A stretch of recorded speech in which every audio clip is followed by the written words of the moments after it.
Hey everyone, it's Rachel and welcome to my channel, and for today's video I'm going to be doing another pregnancy update. I'm now 37 weeks pregnant, which means I am full term, which is super exciting knowing my baby could technically come at any time, probably won't come for another 2, 3, maybe 4 weeks or so.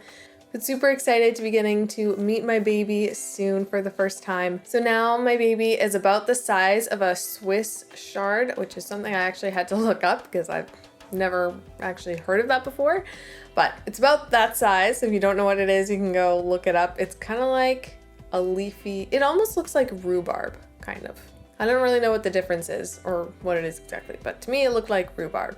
Anyways, the baby weighs about 6 pounds or so and is about 19 inches long. So it's getting to be about the size that some babies are when they're born. Some babies aren't born at 37 weeks weighing 6 pounds. I think I was around 6-7 pounds when I was born. So I was pretty small. Right now the baby is just accumulating fat, and over this week and next week, their brain and their lungs are gonna fully mature. I have everything pretty much all ready to go. I've got a bunch of meals in the freezer. Our hospital bags are packed. They're actually sitting right here. I used to have them by the door, but right now they're just sitting in our bedroom. I've got the baby's room pretty much set up. There's like 1 or 2 things that need to be organized in there. And I also just got a bunch of baby stuff from a friend. She knew someone who was getting rid of a bunch of baby stuff, so she gave them to me, which is super nice. So I have to organize that stuff. And then there's a couple other things in the baby's room that needs to be organized, but it's pretty much all ready to go. And if the baby were to come now, that'd be fine. The room is got everything it needs. So since everything is like pretty much ready to go, I feel like I'm kind of just in the waiting stage. I don't have a ton of stuff I have to get done. I'm just kind of trying to keep on top of house stuff, keep myself busy. But I really just feel like I'm kind of in that waiting stage. I'm just waiting for my body to go into labor and for this whole process to get started. I feel like the baby has gotten more active lately. I'm not sure if that's because they're actually more active or just because they're bigger, so I feel it more. I can't really tell. But I'm definitely feeling a lot of movements, which is great. The doctor says it's always good if your baby is moving a lot. And I do like feeling my baby move. I don't know, there's just something special about feeling your baby move inside of you. And especially now since they're bigger, I can sometimes even feel like an arm or a leg, which I don't know. I find that just really, I don't even know how to describe it. It's really cool. I don't have the words to describe how it is.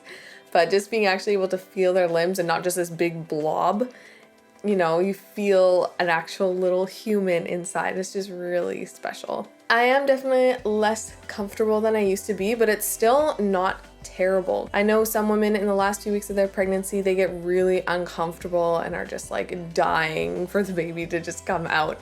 I don't really feel that way yet, but I am more uncomfortable than I used to be. I've been getting a lot of weird nerve pinching feelings. I don't really know how to describe it, but it's only in my left hip. It's been coming quite often lately, and it's uncomfortable. I wouldn't really say it's painful or anything. It's just it's a really weird feeling, and it's kind of uncomfortable. That's been pretty much the worst thing, and it's not even that bad. So I'm pretty fortunate that, yeah, the last few weeks of my pregnancy, they've been pretty good and I don't feel super horrible or anything. I'm definitely feeling the weight a bit more, and it'll be nice to just not have to carry that around all the time. But yeah, I'm not feeling super bad even though I only have 3 weeks left to go. For sleep, I am not really sleeping that bad, but I do wake up quite a bit. I've never really been one to sleep through the night. That almost never happens. Like as far back as I can remember, I pretty much never sleep through the night. I always wake up at least 2 or 3 times. But lately I've been waking up more like 4, 5, 6 times. It's usually not for that long, just a couple minutes and I'll fall back to sleep again, so it's not that big of a deal. But lately it's been a little bit harder for me to fall back asleep. Like I'll have trouble getting comfortable, or I'll just overheat really quickly because the weather is quite warm here. Because I'm pregnant, I heat up more than I usually would. I'm usually mostly cold. Like I'm always wearing cardigans and jackets and stuff, but throughout my pregnancy, I've been a lot warmer than I usually am, which is normal. but it just means at night I heat up really quickly, and so I have more trouble sleeping because of that. I had another hospital appointment about a week ago or so, and everything is still looking good. I'm growing well, the baby looks really great. At this appointment, they went over with me the situations in which I would need to go into the hospital. So they said if I'm having heavy bleeding, it's okay if I have a little bit of bleeding. That can be something that happens, I think, when you lose your mucus plug. You can have a little bit of bleeding with it. But she said if I'm having like heavy bleeding, like I'm filling up a pad in like 2-3 hours, then I need to come in and they'll check me out.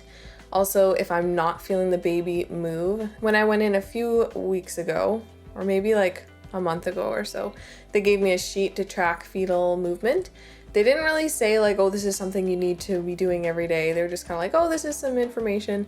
But then the doctor at last week's appointment, she is like, you should be monitoring the fetal movements, and if you don't feel the baby move, then you need to come in and we'll check you out. Also, if my waters break, then I will need to go in. And she said then when I go in, I'll have the option of being induced, or I can choose to just wait for the labor to start spontaneously. And then the last reason, of course, is if I go into active labor, which, yeah, of course, if I go into active labor, I'm gonna have to go into the hospital. They also did my Group B strep swab, which it's not the funnest experience, but it wasn't terrible either. And I had to take that down to the lab. I don't know when I'll be getting results for that. I guess I'll find out at my next appointment, or they'll give me a call. They've done that before. And then the doctor also just tried to find the baby's position and where they were, whether they're heads down or whatnot. Because if they're not head down, then, you know, they have to keep an eye on that. If baby doesn't move, then gonna have to look into having a C-section. So she did some feeling around, and it looks like the baby is head down and is actually really low, which is nice because then when I go into labor, the baby doesn't have to like get all in position and ready. The baby's already like right there, ready to go. But that also does mean more pressure down there for me, though most of the time I don't really notice. And I think that is everything. So now I'll go ahead and give you guys a belly shot and show you how I'm looking at 37 weeks. So like I said, the baby is sitting really low, and they usually like to hang out on like the right side. I have been feeling more stretching in my belly lately because the baby is growing more. I've been really loving my belly oil to just help with easing up discomfort. I definitely think my baby is going to be on the smaller side. That's what they've said, is that my baby does look small, not unhealthy kind of small, just on the smaller side of the scale, which will be nice for pushing that out. Thank you guys so much for watching, and I hope you enjoyed it. If you did, be sure to give it a thumbs up. If you want to follow along for the last few weeks of my pregnancy, then be sure to subscribe. I am planning to do some videoing throughout my labor. I'm not sure if I'll do it like during the more intense active labor. I am planning to do some in early labor, and then definitely I'm gonna want to do some after the baby is born, just for memories and that kind of thing. So I am planning to probably put that into a little video. So also, if you want to see that, then be sure to subscribe, hit the bell button so you're notified every time one of my videos goes up, and I'll see you guys next time. Bye.